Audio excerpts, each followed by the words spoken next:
Bonjour à tous, on se retrouve aujourd'hui pour une nouvelle vidéo. Ce sera pour un petit point lecture puisqu'il n'y aura que 3 livres. En fait, j'ai 2 services presse en cours, un papier qu'il faut absolument que je lise parce que déjà je suis en retard, et un autre que j'ai reçu en numérique de la part de Librinova et où j'ai beaucoup de mal, donc voilà, j'ai pas réussi à le finir.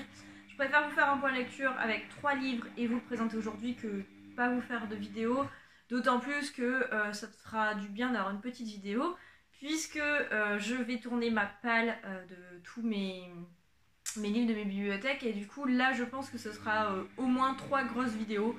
Donc je me dis qu'une petite vidéo ça va aller.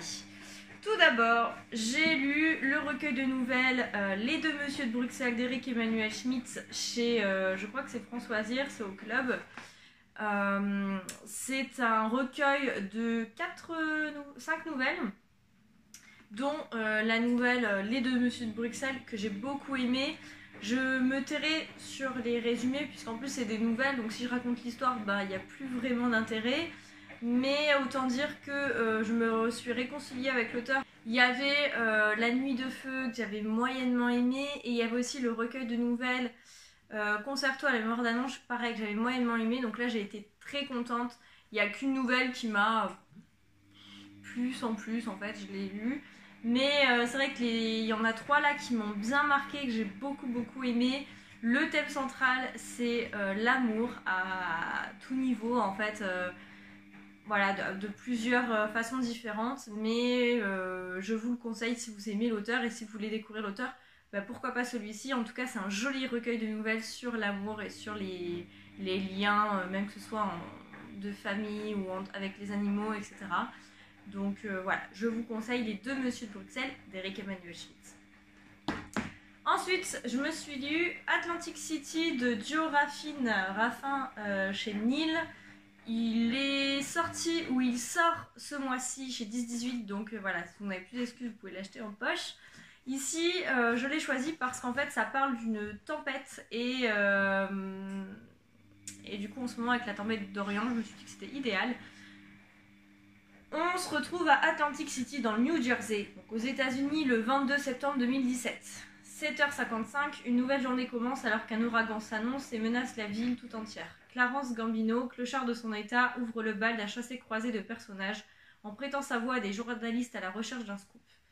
Suivront un présentateur de radio ringard affublé du ridicule pseudonyme de Richard Cheer, une secrétaire médicale mal commode, un médecin humaniste qui joue les Robins des Bois, une lycéenne en quête d'ailleurs, des personnages cabossés, hommes, femmes, enfants, au destin singulier mais hantés par le même horizon différent. Donc on suit cette Amérique de Trump avec tout ce qui peut y avoir. Chaque chapitre concerne un personnage différent, et du coup on a la vision par rapport à la personne selon sa catégorie sociale, son sexe, son âge, etc. Et j'ai trouvé ça plutôt pas mal. L'autrice est française, mais on a vraiment l'impression d'être dans un roman purement américain. Elle décrit très bien, je trouve, de ma vision de française, la société américaine actuelle. Et voilà, j'ai bien aimé. Je pense que je lirai d'autres romans de l'auteur pour revoir la plume, parce qu'elle m'a plu, ça se lit très vite. Et voilà, c'est un bon contemporain qui se lit très facilement. Et enfin, le dernier livre, vous avez vu, ça va aller très vite.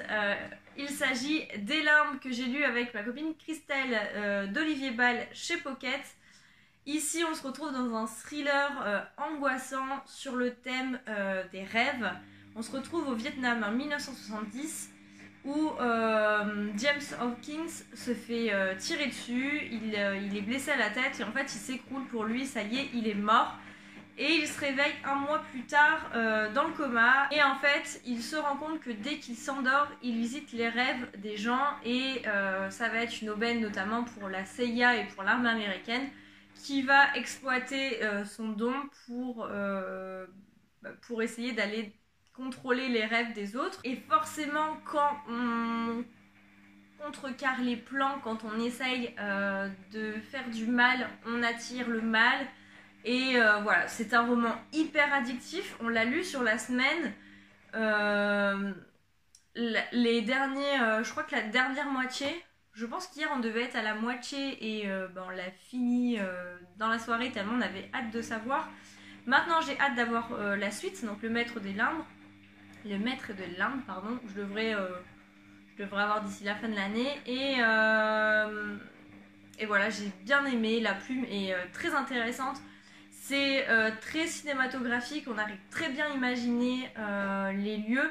D'autant plus qu'en fait là on voyage dans les limbes, donc quelque chose d'imaginaire pour nous. Et j'ai très bien pu m'imaginer et suivre Hawkins avec lui, en fait suivre ce qu'il vit, l'horreur dans laquelle il est. Et il y a juste un petit moment où il y a beaucoup de descriptions et d'explications scientifiques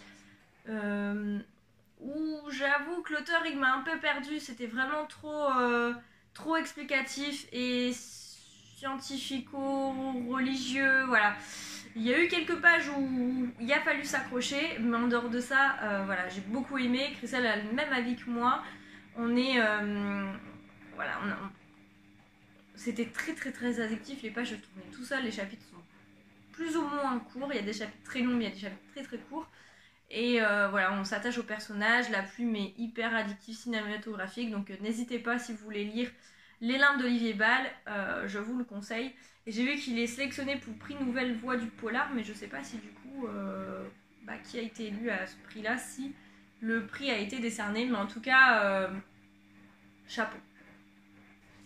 Et ben voilà, un point lecture de moins de 10 minutes, je crois que je l'ai jamais fait, mais au moins vous allez le voir très rapidement. Et puis ceux-là je pourrais les ranger. Donc la semaine prochaine, soit vous retrouvez un nouveau point lecture, soit je commence mes vidéos pâles, donc je sais pas encore. Ça dépend de combien de livres j'arrive à finir et à lire la semaine qui arrive. En attendant, je vous souhaite de très bonnes lectures et je vous dis à la semaine prochaine. Ciao!